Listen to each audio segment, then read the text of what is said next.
Assalamu alaikum, welcome back to Small Talk. My next video is, are Muslims really terrorists? Does Islam teach terrorism? I know this topic is very sensitive. It could offend lots of people um, in the Islamic faith and in the non-Islamic faith.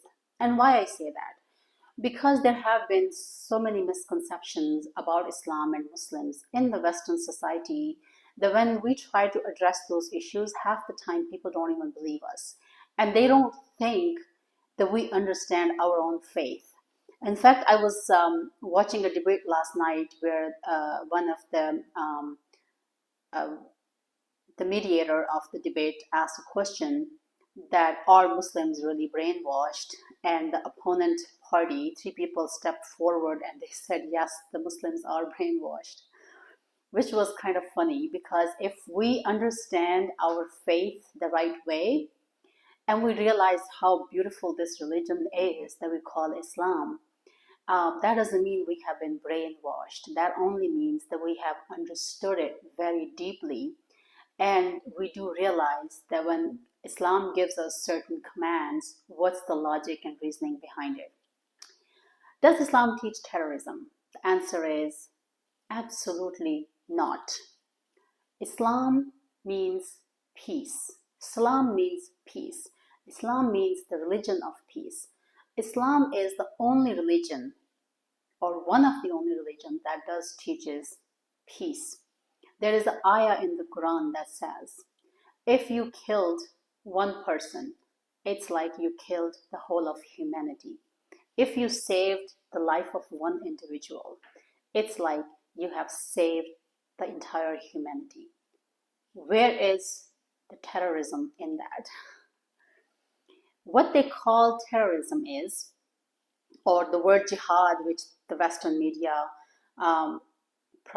propagated all the time, they misunderstood the term jihad.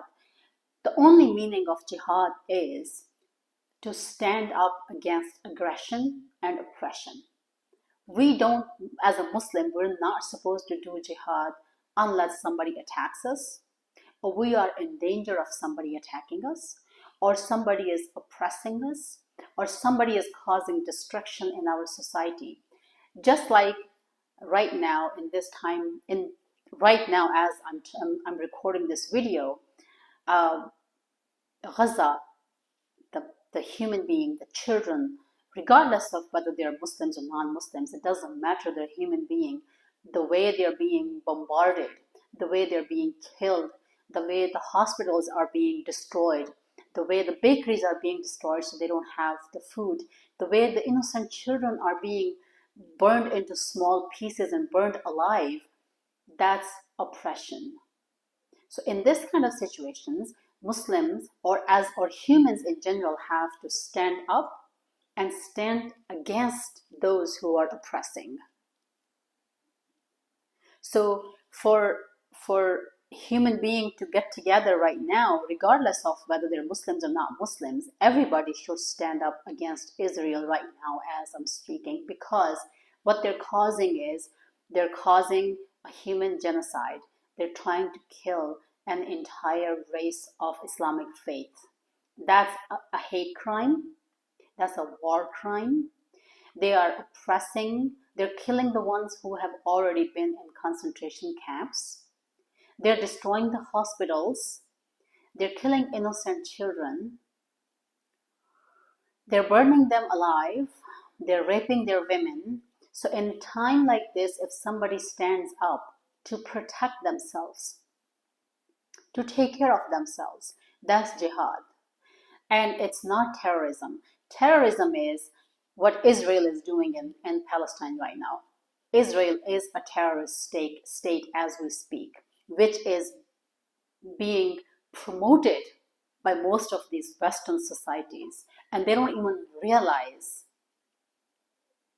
that where is the Islamic jihad here? This looks like a Western jihad to me. You fit into your own definition of jihad right now. Israel is fitting into this Western society's definition of jihad, where you have to kill innocent human beings. Muslims don't do that. I'm not saying that everybody's an angel. Islam does not preach terrorism. Islam preaches peace. Islam has given us, even at the time of wars when Prophet, peace be upon him, was fighting against the oppressors of Mecca, when he was in the battlefield, he had commanded, he had established rules which Muslims could not break. And one of the rules were, don't hurt the women, don't hurt the children. If somebody goes inside their home and lock their door, leave them alone. That means they're not fighting with you face to face. Don't destroy any crops, don't cut any trees, don't kill any animals, don't touch the elderly. Fight only those who are standing face to face with you, ready to kill you. It's your job to protect yourself. And if you have to take their life as a result, go for it. That's it. Where is the terrorism in that entire system the Prophet, peace be upon him, had given us? Self-defense is everybody's right. Everybody has to protect themselves. Do lives get taken away? Absolutely. Even if you are in the state of war, the things that I just counted earlier, the companions of the Prophet made sure that his commands were followed, and the elderly were not touched. The women and children were safe. The people who walked inside their home dropped their weapon and said, "We don't want to fight with you." They were safe. I have never seen any other society, any other religion, any other culture teach this. In fact, it's the opposite. So this definition of jihad or Islamic terrorism or our Muslim terrorists, all this narration that Western media and Western society and Western politicians came up with, that's their own manifestation of their crazy psychopath ideology. Islam has nothing to do with this. Islam does not preach jihad. Islam does not preach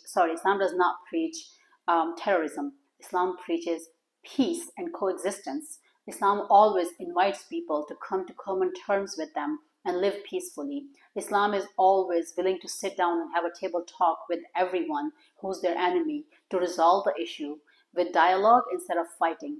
The war is, or the fight is, or the battle is the last resort when oppression is not ending and nobody is willing to talk to you and they don't want to sit down and discuss and they don't want to come to common terms with you. Then to protect their own boundaries, their own dignity, their own faith, their own people, if they have to pick up a sword and fight, that's when you have to fight. Otherwise, Islam preaches peace and peace only. I hope this helps. If you guys have any questions, please ask me in the comment section below. Please subscribe to my channel, give my video a thumbs up. And I have a request to my Western friends. Don't get offended, don't get hyper, don't get upset. We can definitely have a debate, we can talk, we can have podcasts. If you have any questions, shoot them over to me and I will make a video to answer all of your queries and questions. My job or this channel that I have created is not to offend anyone, but this channel is created to educate because I have been around with some wonderful friends in the West, wonderful people in the West. And those people are so innocent that they don't even understand what Islam is. They're just brainwashed by the mainstream media, and they have fallen into this trap of the propaganda of their politicians. And I feel sorry that they stay away from so many wonderful people like ourselves. We consider ourselves to be very good people, and they stay away from us and they keep distance from us because they think we are some kind of terrorist or ABC or whatever is going on in their mind. I just want them to know that we are very open to accepting your friendships. We are very open to answering any of your questions. Our mosques are open for anybody who wants to walk in and inquire about our faith. Our homes are open for you to come in, have dinner with us, have coffee with us, and have a talk on different topics. We would love to educate you, and we would like to live and coexist with you in a very peaceful society. I hope this helps. Until next video, Allah Hafiz.